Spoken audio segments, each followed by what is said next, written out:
Arab tili harflarini o'rganishda birinchi talaffuzni chiqarib olib keyin davom etgan yaxshimi yoki davom etib turib keyin talaffuzni chiqarib olgan yaxshimi? Har ikkala uslub ham yaxshi, lekin birinchisi samarali, lekin murakkab. Ikkinchisi samarasi keyinchalik ko'rinadi, biroz yengilroq.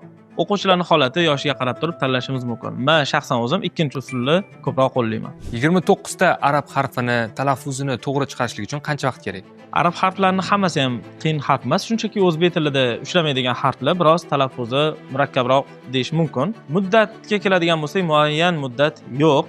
Umumiy oladigan bo'lsak, taxminan 1 oyda hamma qiyin harflarni hammasini 100% o'rganish mumkin.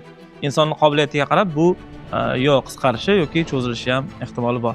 Arab tilini o'rganishga harakat qilayotganlar kuniga necha soat vaqtini ajratish kerak? Darsga kelib ketgani yetmaydimi? Uyga vazifa albatta bo'lishi kerak. Darsga kelib ketish bilan ish bitmaydi. Har kuni 2 soatdan agar dars qiladigan bo'lsa, juda ham zo'r holat. Lekin 1 soatdan qilsa ham boshlang'ich fonetika uchun yetadi. Men o'quvchilarimdan so'rayman, dars qildinglarmi desam, bir haftada 2 marta, 3 marta dars qilgan holatlar bo'ladi. Men so'rayman. Sizlar ingliz tiliga borganlar bormaringlar desam, bor deydi. Necha soat shug'ullanardinglar desam, kamida bir kunda 5-6 soat. O'sha IELTSdan deylik 7-7,5 olish uchun 1 yil vaqtini kuniga 7-8 soatdan ajratgan bo'ladi. Lekin arab tiliga kelganda o'sha ishtiyoq yo'qolib qoladi. Nima uchun? Hayronman. Agar sizda arab tiliga doir qandaydir savollar bo'lsa, izohlarda yozib qoldiring, albatta javob beramiz.